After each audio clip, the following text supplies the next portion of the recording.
सुरेश जी कटेवा, जो पीसीसी प्रदेश कांग्रेस कमेटी के मेंबर हैं और करीब कितने सालों से आप राजनीति में? मैं राजनीति में सक्रिय 20 साल से अधिक समय से सक्रिय राजनीति में। कांग्रेस में कब से? शुरुआत ही कांग्रेस से की थी, युवा कांग्रेस के लिए। किस तरह है? कांग्रेस विचारधारा परिवार था। मेरे पिताजी स्वर्गीय मूर्ति जी कटेवा विधायक थे। उन्होंने बहुत अच्छे विकास कार्य किए। प्रधान के रूप में पंचायत समिति के बेस्ट प्रधान का राष्ट्रपति ने अवार्ड दिया। उसके पश्चात विधायक उनके लोगों की काफी सेवा की। तो हमारा राजनीतिक परिवार है, इस नाते राजनीति में रुचि होने की लाजमी थी। कांग्रेस पार्टी में मेरी आस्था थी। मित्रगण सारे कांग्रेस पार्टी में थे। अशोक जी गहलोत उस वक्त हमारे नेता थे। हालांकि वो युवा कांग्रेस में नहीं रहे, वो एनएसयूआई में थे। हाँ, लेकिन हम युवा कांग्रेस में हमने ज्वाइन की और फिर युवा कांग्रेस के लिए राजनीति में हमने प्रवेश किया। अभी चर्चाएं काफी चल रही है, काफी आप सुर्खियों में भी हैं कि आपने भी टिकट का दावा ठोका है कि मैं चुनाव लड़ूं झुंझुनू से। मान लीजिए, पहली बात तो आपको टिकट किस बेस पे मांग रहे हैं? आपने अच्छा सवाल किया। राजनीति में होने का मतलब वास्तव में ये नहीं है कि वो टिकट का दावेदार है।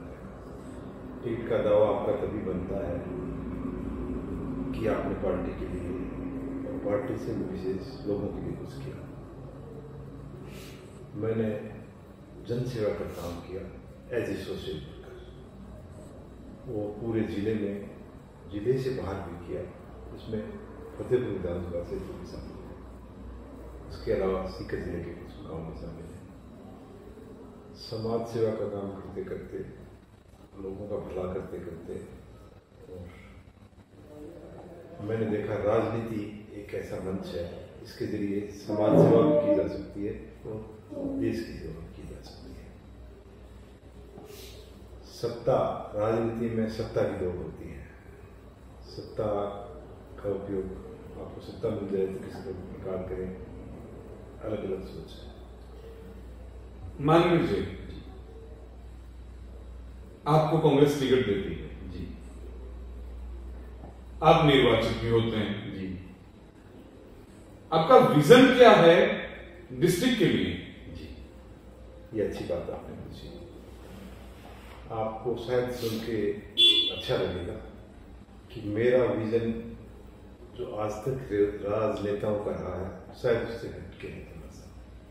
जनरली देखा जाता है राजनेता बात करते हैं विकास की, नहर की, बिजली की, ये चीजें। वो बात भी अपनी जगह सही है, लेकिन मैं कुछ अलग लीक से हटके करना चाहता हूँ। आपने देखा होगा अमेरिका जैसे देश में राष्ट्रपति का चुनाव कई बार हेल्थ इशू पे लड़ा जाता है और कई बार दूसरे इशूज पे, जो हमें बड़ा अचंभा होता है कि इन इशूज पे भी चुनाव होते हैं, लोग जीतते हैं। मेरा विजन थोड़ा सा हटके यूं है कि अगर मुझे काम करने का मौका मिलता है सांसद के रूप में, तो मैं सबसे पहले किसी गांव की, शहर का, कस्बा हो, मोहल्ला हो या गाँव का, उनकी व्यक्तिगत जीवन, जो एक परिवार का व्यक्तिगत जीवन हो, वो जीवन का स्तर कैसे उठे, उन चीजों पे ध्यान देगा। क्योंकि यानी आप व्यक्ति का सामाजिक स्तर शुरुआत उसी से करेंगे? जी हाँ, मैं सबसे पहले ये मेरी जो योजना है इसके अंतर्गत मैं किसी भी एक परिवार के स्वास्थ्य की बात कर लीजिए, मैं सबसे पहले ये देखूंगा परिवार का स्वास्थ्य। उस परिवार में अगर 5 मेंबर का परिवार है तो परिवार का स्वास्थ्य ठीक है कि नहीं, उनका, मैं और या सरकार या मेरा सिस्टम उनके अच्छे स्वास्थ्य के लिए क्या कर सकता है। देखिए, हमारे जिले में पीने का पानी, ड्रिंकिंग वाटर, उसमें सबसे बड़ी खराबी है, उसमें फ्लोराइड के साथ साथ अनेक हानिकारक तत्व भरे पड़े हैं। हालांकि सरकार की कोशिश रहती है कि साफ पानी उपलब्ध कराए, लेकिन उसमें कामयाबी नहीं है। आज भी हर घर में जिले के या लोकसभा क्षेत्र के ड्रिंकिंग वाटर, साफ पानी का उपयोग नहीं है, जो कि विदेशी आप देखें वेस्टर्न कंट्रीज में दूसरी जगह वहाँ ड्रिंकिंग वाटर 100% प्योर होता है। मेरी ये योजना है कि सबसे पहले पूरे जिले में या पूरे निर्वाचन क्षेत्र के हर गांव, हर कस्बे में पीने के पानी की सुविधा उपलब्ध हो, साफ पानी के रूप में। उसमें सबसे पहले देखो राज्य सरकार का रोल होता है, पानी पीने के पानी की सप्लाई नहीं से आती है। राज्य सरकार के संसाधन समुचित होते हैं, सीमित होते हैं, बजट का है, और राज्य सरकार जो कर रही है वो बेहतर कैसे करे। इसके अलावा केंद्र सरकार से मेरे निर्वाचन क्षेत्र को क्या मदद मिल सकती है साफ पानी पीने में, उनकी क्या मदद मिल सकती है। वो चाहे मुझे दिल्ली जाके बैठना पड़े, बजट अलग से अलॉट कराना पड़े, राज्य सरकार को दिलाना पड़े, उसको भी मैं ना काफी मानता हूँ, क्योंकि उनके भी साधन सीमित है केंद्र सरकार के, और केंद्र सरकार सबको एक तरीके से करती है।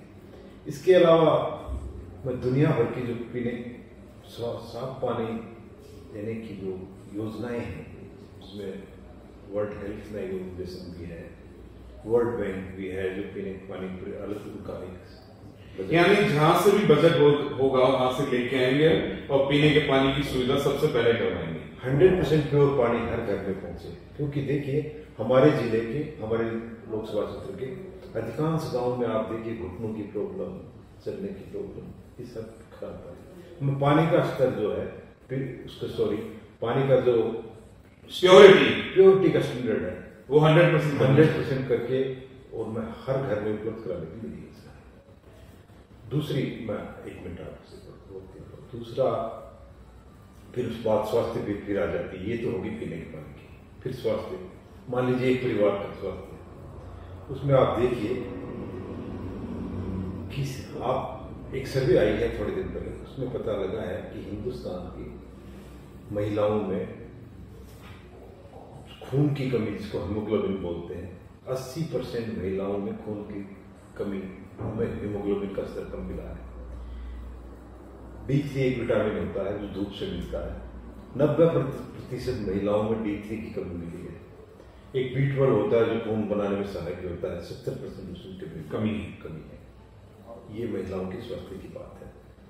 मैं सबसे पहले क्या कहूँगा कि हर 3 महीने में हर ग्राम पंचायत स्तर पे, हर शहर के मोहल्ले के स्तर पे राज्य सरकार और निजी सहयोग से मिलकर और एक हेल्थ कैंप लगवाऊंगा हर 3 महीने, साल में 4 कैंप लगेंगे ग्राम पंचायत हेडक्वार्टर, यानी टोटल हेल्थ चेकअप के लिए।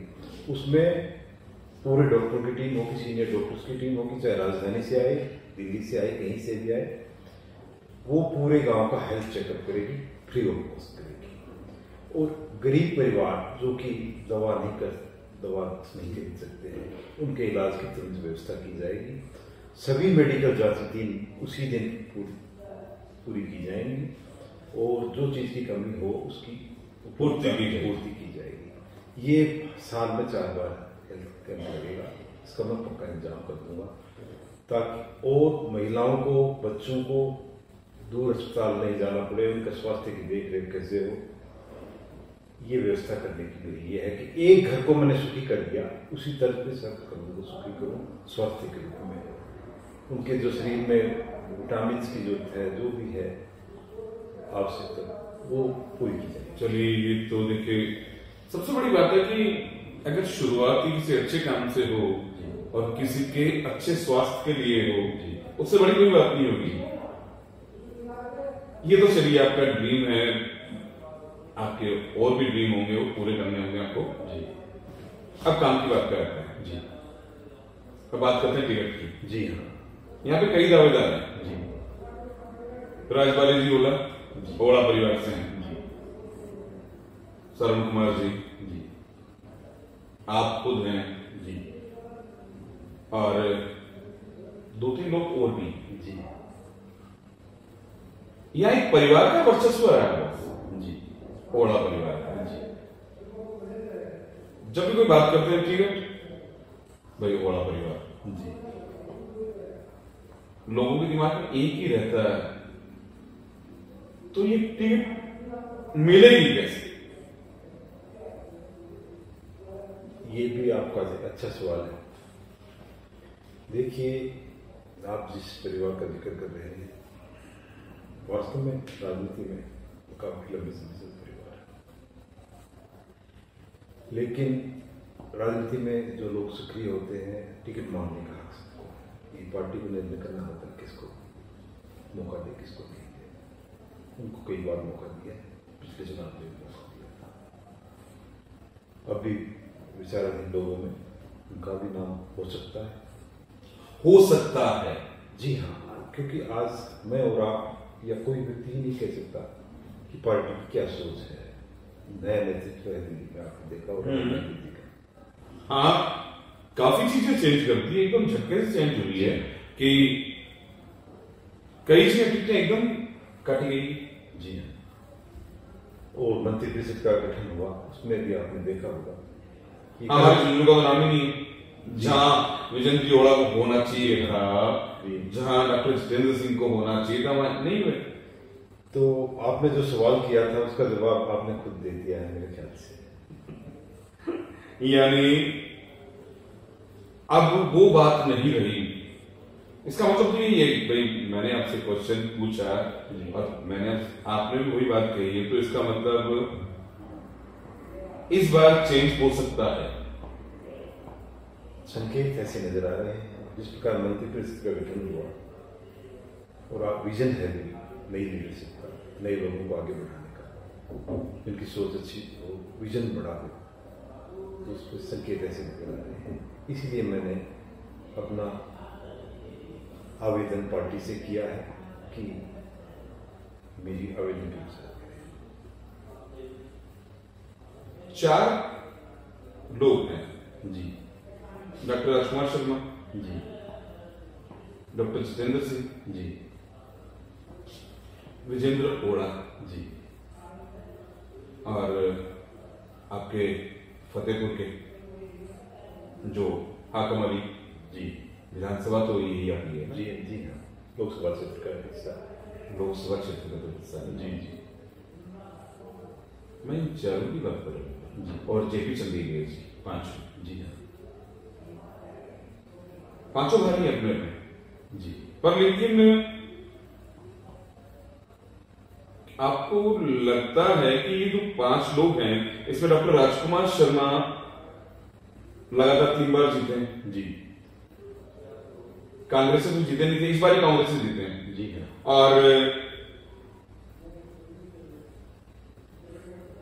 क्या आपको ये लगता है कि ये चारों या 5 लोग किसी एक आदमी पे सहमत होकर के सीट जितवा देंगे?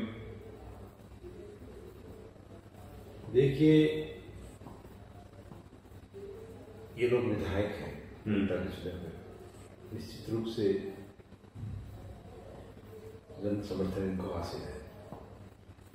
अगर इनका सहयोग वास्तव में ये मन से करते हैं, तो मेरे विचार से पार्टी जिसको टिकट देगी उसके लिए मन से ही काम करेंगे। व्यक्तिगत संबंध कुछ अलग होते हैं, जैसे मेरे राजकुमार जी से अच्छे संबंध है, दूसरे जो आपने नाम लिए इनसे भी अच्छे संबंध है। तो हो सकता है कि अगर मुझे पार्टी मौका देती है तो ये अधिक सक्रिय रूप से चुनाव में अपना काम कर सके। लेकिन यहाँ टूट तो है, क्योंकि अभी प्रसाद लाल जी मीणा पहले आए थे, जब राहुल की रैली थी उस दिन आए थे प्रसाद लाल जी मीणा जी, तब खुला विरोध किया था लोगों ने कि इन्होंने हमारे यहाँ हमारी खटिया खड़ी करी है, इस नेता ने हमारे यहाँ दिक्कत करी है, इस नेता ने हमारे यहाँ दिक्कत करी है। सूत्रों के अनुसार यह कहीं बड़ी रीटा चौधरी हारती नहीं जी, लेकिन बैकबाइट तो हुई ना, पीछे से तो लोगों ने किया ही है ना जी।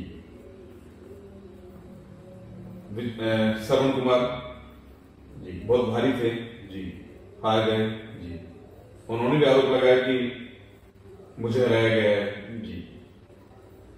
तो इसके चलते क्या कांग्रेस आ सकती है यहाँ?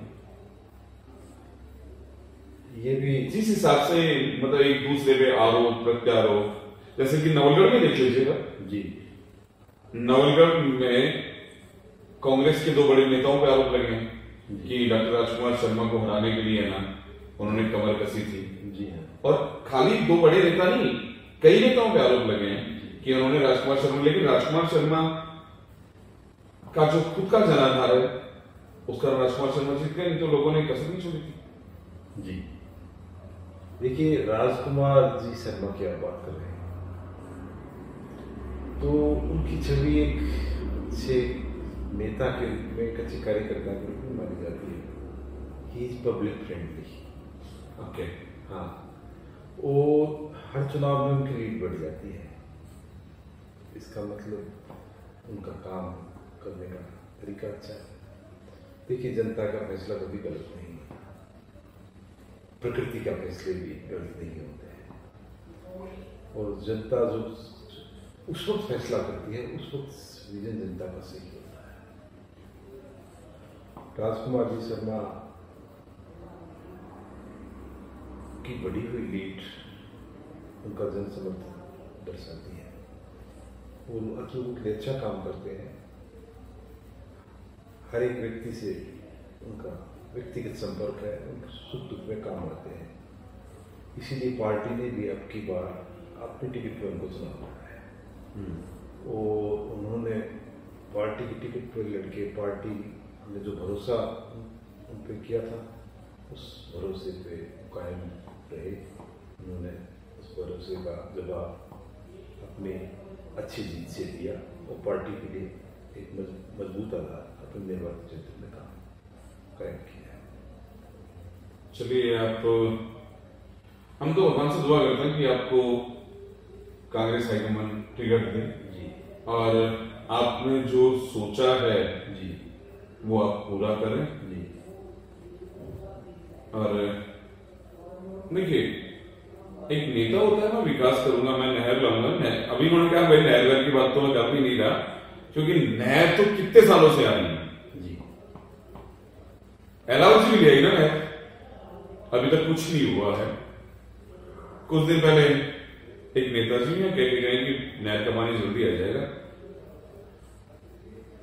सब नहर का पानी आए या ना आए, लेकिन ऐसी अच्छी सोच वाले अगर नेता चुने जाते हैं तो कम से कम एक स्वस्थ वातावरण में रह पाएंगे, लोगों का अच्छा स्वास्थ्य होगा, अच्छा पानी पीने को मिलेगा।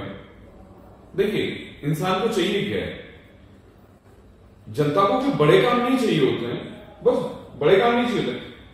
रोड सरकार बनाती है, अगर अच्छा स्वास्थ्य होगा जी, तो अपने आप लोग दुआ देंगे आपको। ये अच्छी बात आपने कही है। मैं बीच में आपको अपने विजन की दो बातें, महत्वपूर्ण बातें अपनी तरफ से बताना चाहता हूँ, जो शायद मेरे विचार से आज तक देश के किसी निर्वाचन क्षेत्र में, मेरा मतलब संसदीय क्षेत्र में, नहीं की गई है। ऐसी शायद पहली बार सोच कोई सामने आई हो। दो चीजें मैं एक से हटके करना चाहता हूँ। देखिए, क्या है कि सांसद करीब मेरे विचार से 8 विधानसभा क्षेत्रों में 20 लाख के आसपास मतदाताओं सुनते हैं। आप 20 लाख आदमियों का प्रतिनिधित्व करते हैं, आपको वोट नहीं दिया, उसका भी प्रतिनिधित्व आप करते हैं। देखिए, जीतने के बाद तो सारे आपके अपने होते हैं। हाँ, एक सांसद की ड्यूटी बनती है कि उन सभी 20 लाख लोगों के प्रति जवाब दे। मेरा विजन ये है कि 8 विधानसभा क्षेत्र जो संसदीय क्षेत्र में आएंगे, उस 8 विधानसभा क्षेत्रों में विधानसभा के मुख्यालय पे एक शिकायत सुझाव केंद्र सांसद का स्थापित किया जाएगा, जो महीने में 30 दिन काम करेगा, जिसमें कोई भी जनता का आदमी व्यक्ति आके अपनी शिकायत दर्ज करा सके, अपना सुझाव दे सके। आधुनिक जो आईटी यंत्र आजकल चले हैं, कंप्यूटर है, ये चीजें हैं, वो चीजें हैं, उनके जरिए उनकी शिकायत दर्ज की जाएगी और ऐसी व्यवस्था की जाएगी कि उनकी शिकायत का निवारण उनके सांसद द्वारा 7 दिन के अंदर करके शिकायतकर्ता को उसका निवारण की सूचना मिल जाए, घर बैठी सूचना मिले। ये उस सुझाव शिकायत केंद्र के में बैठने वाले ड्यूटी के अधिकारियों की जवाबदेही होगी, जो सांसद द्वारा की जाएगी। इसके अलावा जिला मुख्यालय पर एक उन्हीं का बड़ा शिकायत सुझाव केंद्र सांसद का स्थापित किया जाएगा। वो भी महीने में 300 दिन काम करेगा और वो 24 घंटे काम करेगा। बहुत अच्छी। हाँ, और उसमें 4 टेलीफोन नंबर सांसद के जारी किए जाएंगे कि क्षेत्र का कोई भी आदमी किसी भी वक्त सांसद से बात कर सके, अपनी बात बता सके, उनसे बात कर सके। ये सांसद की ड्यूटी होगी। अगर यानी आप बीच में दलाल नहीं रखेंगे? नहीं, ये बिचौलिया नहीं रखेंगे, यानी सांसद से जनता सीधी बात कर सकती है। जी हाँ, जी हाँ। सांसद, देखिए, सांसद उनको लगे सांसद हर वक्त उनके लिए उपलब्ध है। देखिए, ये अच्छी बात है। पहले क्या होता था कि क्या आप किसी नेता से बात करिए, किसी को, मैं अपनी नॉलेज को बताता हूँ कि डॉक्टर राजकुमार शर्मा बीच में किसी को नहीं रखते हैं, हर आदमी उनसे सीधा जुड़ता है। यही सोच इनकी है कि अपने संसदीय क्षेत्र का हर व्यक्ति इनसे सीधा जुड़ाव करे और अपनी शिकायत उनसे बोले और सीधी उनसे बात करे। ये अच्छी बात है कि कम से कम आप ये नहीं हो कि भाई उस नेता को लेके आओ, सरपंच को लेके आओ, मैं तुम्हारा काम करूंगा, ऐसा तो नहीं रखेंगे ना? नहीं, यही मैंने कहा कि सांसद से सीधी बात कराने का जिम्मेदारी उस शिकायत सुझाव केंद्र की होगी। और शिकायत सुझाव केंद्र में भी अगर कोई व्यक्ति नहीं आ सकता, दूर का दराज का है, तो 4 टेलीफोन नंबर, आप टोल फ्री नंबर अखबार में प्रसारित किए जाएंगे, जनता को बताए जाएंगे, उनके टेलीफोन पर मैसेज दिया जाएगा कि आप किसी भी वक्त सांसद से बात कर सकते हैं टेलीफोन नंबर पे। चलिए, एक अच्छी बात है कि आप सीधी इनसे रूबरू हो सकेंगे। आपने एक इससे ज्यादा महत्वपूर्ण विजन मेरा हो रहा है, वो भी शायद आज तक किसी का नहीं रहा। देखिए क्या है, हमारे झुंझुनू लोकसभा क्षेत्र में या झुंझुनू जिले से काफी प्रवासी उद्योगपति देश विदेश में मेरे विचार से हजारों की संख्या में, हाँ, पूरा जिला ही है, प्रवासी है। हाँ, और मेरे विचार से देश में सबसे ज्यादा उद्योगपति जो जिले ने दिए प्रवासी, उसमें झुंझुनू जिला है। हमारे प्रवासी उद्योगपतियों की मैंने मेंटेलिटी देखी है कि हर व्यक्ति अपनी मातृभूमि से जुड़ा रहना चाहता है, हाँ, और कुछ करना चाहता है। सवाल यह है कि उसको मोटिवेट कौन करे। मेरा विजन ये है कि 1000 से ज्यादा प्रवासी उद्योगपति बहुत अच्छी पोजीशन में आज देश दुनिया में व्यापार कर रहे हैं, जिनके लिए 5-10 करोड़ रुपए खर्च करना अपनी मातृभूमि के लिए कोई बहुत बड़ी बात नहीं है। मैंने एक रोड मैप तैयार किया है, आपको बड़ी खुशी होगी सुन के। तकरीबन 8 विधानसभा क्षेत्रों में मेरे विचार से 400 के आसपास ग्राम पंचायतें होंगी, जहां तक मैंने अभी वहां का देखा नहीं, मेरा अनुमान है। मेरी योजना ये है कि मैं प्रवासी उद्योगपतियों से पहले व्यक्तिगत, अगर मुझे सांसद के रूप में काम करने का मिला, मैं शपथ लेते प्रवासी उद्योगपतियों से व्यक्तिगत मैंने उनकी सूची भी तैयार कर रखी। और आपको ये भी जान के खुशी होगी, मैंने बिना चुनाव के ही, बिना सांसद बने ही उन लोगों से व्यक्तिगत संपर्क शुरू करना शुरू कर दिया है। ये नहीं कि मैं सांसद बन के आऊंगा, तो मैंने as a worker, as a city, यानी आपकी सोच है बनूं या ना बनूं, जी, विकास करवाऊं, जी नहीं, विकास का मॉडल देखिए आप, क्या अद्भुत मॉडल है।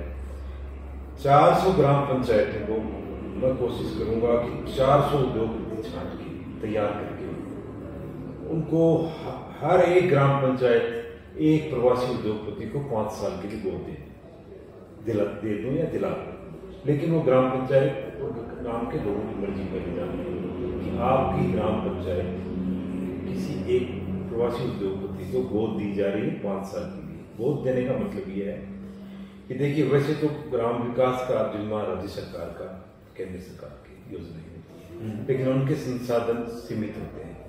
जो कार्य जो बजट से उपलब्ध नहीं हो सकता है, गोद लेने वाला प्रवासी उद्योगपति बाकी के सारे विकास कार्य अपने बजट से उस 5 साल के लिए उस काम में कराएगा, साथ साथ उनकी मेंटेनेंस रख रखाव का काम भी करेगा।